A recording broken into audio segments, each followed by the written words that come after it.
저는 지금 이 모든 게 다 낯설고 이젠 낯설고 무서운 마음이 좀 가시지 않느냐? 아주 신박한 방법이네요. Sesampainya di istana, luka raja yang terkena anak panah pun langsung diobati. Tabib berkata, beruntung pendarahannya segera dihentikan karena jika tidak, maka nyawa raja dalam bahaya. Raja pun teringat dengan salep yang dioleskan oleh Jeong kepadanya.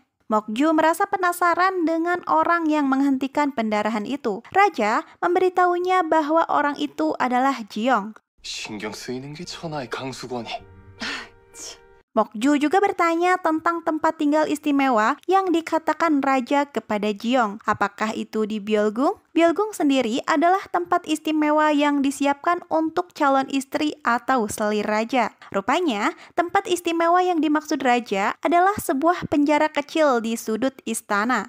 내가 5성급 호텔은 아닐 줄 알았지만 참 대단한 양반이야, 그 양반. Mokju, yang merupakan mata-mata dari para pemberontak, rupanya mengambil patahan anak panah secara sembunyi-sembunyi yang diambil dari dada sang raja. Ia lalu menyuruh Chuwol untuk mengirimkan anak panah itu kepada Pangeran Jesan. Sementara itu, di dapur istana, para juru masak sedang membahas siapa yang akan menjadi kepala koki selanjutnya. Karena kepala koki sebelumnya sudah meninggal 2 pekan lalu. 수락관 최고는 엄숙수 성님이요. Percakapan mereka pun terhenti saat para dayang datang untuk memesan makanan Ibu Suri dan juga selir raja. Di sisi lain, kabar raja membawa Gwinyo dan kabar bahwa raja menghukum Gubernur Hong Gyeongdal akhirnya sampai ke telinga Ibu Suri. Ia mencurigai semua yang dilakukan raja adalah upayanya untuk balas dendam. Di tempat berbeda, Im Song-jae dipanggil oleh Mokju dan dimintai penjelasan tentang Jeong. Im Song-jae meminta Mokju untuk tidak khawatir karena Jeong hanyalah seorang koki biasa.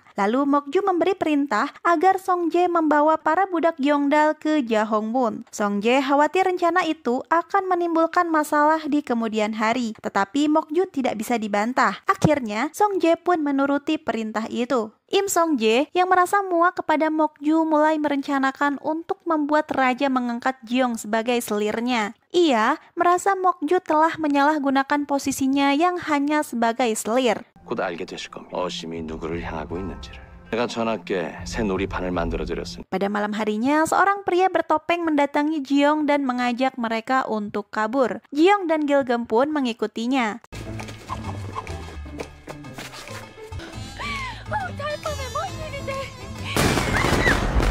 Tapi akhirnya pria itu membawa mereka ke sebuah pertunjukan yang meriah.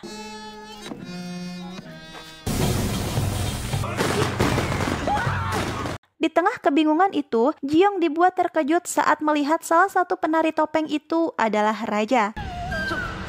전하. Disinilah terungkap bahwa orang yang mengajak mereka kabur adalah orang suruhannya raja. Ia merupakan seorang penghibur raja bernama Gonggil. Ketampanan Gonggil berhasil membuat Gilgem kelepek-kelepek nih guys. Atas pertunjukannya malam itu, Gonggil mendapat bayaran dari raja yang di dalamnya terdapat surat perintah untuk menyelidiki siapa yang sudah memanahnya saat di hutan. 왜 이렇게까지 하시는 건데요? 이라고 하기엔 너무 공을 들이셔서. Dan setelah acara selesai, raja pun merasa kesal karena Jeong masih memiliki keinginan untuk kabur. Jeong berusaha membela diri, tetapi raja menganggapnya sebagai perlawanan, sehingga ia mengikat Gilgem untuk disiksa dengan besi panas sebagai pelajaran untuknya. Tidak kuasa menahan Gilgem disiksa, Jeong akhirnya bersimpuh dan meminta ampun, dan ia pun berjanji tidak akan berniat untuk kabur lagi. Belum puas dengan keisengannya, raja pun menyuruh Jeong membuatkan makanan untuknya. Makanan terbaik yang bisa menyelamatkan nyawanya. Jeong menyanggupi perintah itu dengan syarat raja mengizinkan Gilgem untuk menjadi asisten masaknya. 좋다. 경기가명에서 만든 그 맛이 나를 만족시킨다면?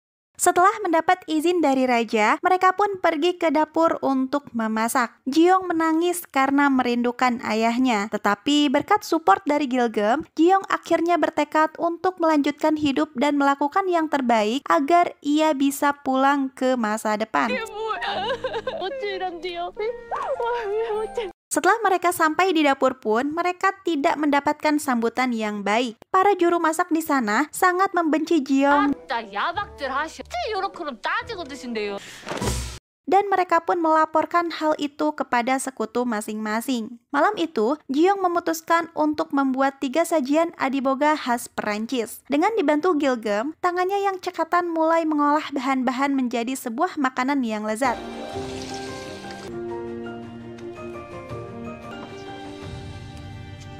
Setelah berganti pakaian, Jiong pun diajak oleh dayang senior Choi Mal-im untuk menghidangkan masakannya kepada raja. 이건 정통 프랑스 요리. Di sana, ia memberikan pelayanan meja dan menjelaskan tentang makanan-makanan yang tersaji. Malam itu, Jiong tidak hanya memanjakan raja dengan masakannya saja, tetapi juga dengan pelayanannya yang membuat raja berkata telah memutuskan akan memilihnya. 참으로 처음 보는 방식이 아닌. 높은 자아도취감. 내게 또한 좀 주어라.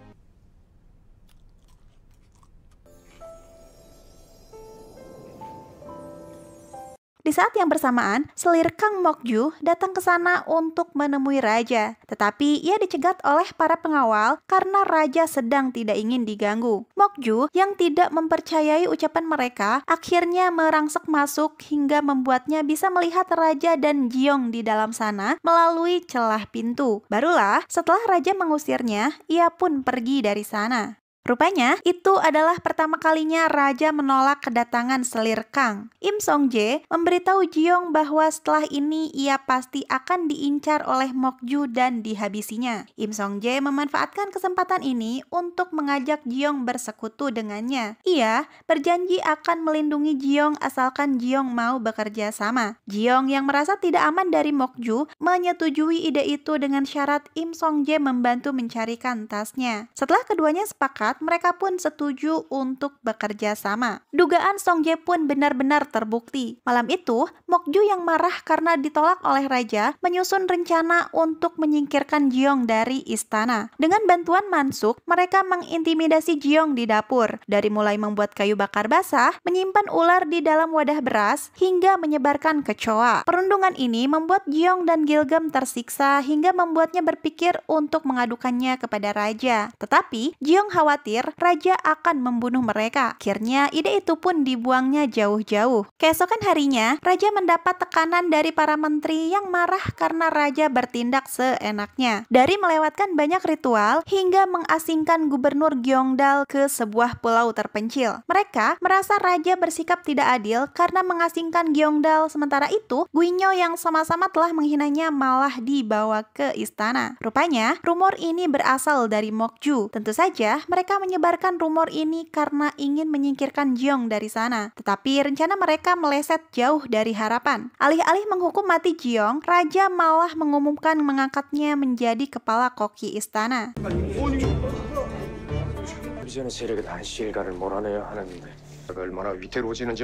Keputusan ini tidak hanya membuat para menteri menjadi marah, tetapi membuat Mokju semakin murka. Ia lalu mendatangi Ibu Suri dan memfitnah bahwa Jiong sudah mencuci otak raja. Bahkan Mokju memperparah ceritanya dengan mengatakan raja terkena anak panah saat bersama dengan Jiong. Mendengar hasutan itu, membuat para selir dan Ibu Suri setuju untuk menyingkirkan Jiong. Akhirnya mereka menyusun rencana untuk mengetes kemampuan memasak Jiong dan Ibu Suri akan menilainya secara langsung. Dengan begitu, mereka punya alasan untuk menyingkirkan Jiong dari istana. 대왕 대비 마마 명 준비는 수첩이 알아서 할 것이오. Sementara itu, setelah beberapa lama tidur di penjara, akhirnya Jiong dan Gilgam mendapatkan tempat tinggal yang layak. Mereka juga diberikan seragam koki yang terbuat dari sutra. Malam itu, Jiong dan Gilgam pun merasa sangat gembira.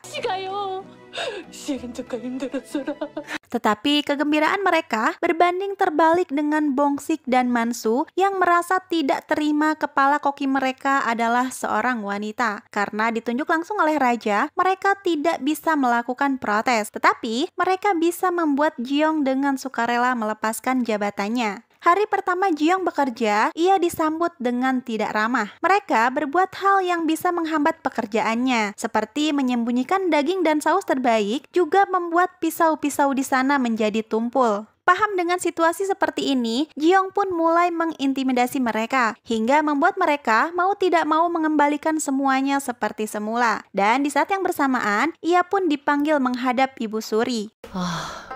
이 숨막히는 분위기. Di sana, Jiong diperintahkan untuk membuktikan kemampuannya. Ia akan berkompetisi dengan koki lain, dan jika ia kalah, maka ia harus merelakan kedua tangannya sebagai hukuman. Lagi-lagi, Jiong merasa terjebak dalam situasi buruk untuk kesekian kalinya. Tetapi, ia tidak punya pilihan lain. 이거 참 큰일이네. Hari itu, Raja pun datang untuk ikut menyaksikan kompetisi memasak itu. Sebelumnya, Im Song-jae telah melaporkan kepadanya tentang hal ini. Ia juga mencurigai Mok-ju sebagai dalang di balik semuanya. Sesampainya di sana, Raja langsung menghadap neneknya dan merasa neneknya sudah melewati batas. Tetapi Inju berkata, ini adalah caranya untuk membungkam kegaduhan. Para menteri meragukan Jiong karena Raja mengangkatnya secara langsung. Ia merasa perlu ada orang yang bisa membuktikan kemampuannya. Akhirnya, Raja pun menyetujui kompetisi ini. Agar pertandingannya lebih seru, ia memerintahkan untuk tidak memotong lengan Jiong saja. Tetapi setiap koki yang kalah dari Jiong juga harus diperlakukan sama. Keputusan ini membuat Jiong dan para koki lain menjadi syok, tetapi Raja malah tersenyum menikmati pertunjukan ini. Dalam hatinya, Raja bergumam, jika Jiong benar-benar berasal dari masa depan, maka buatlah sajian yang tidak pernah ada di sana.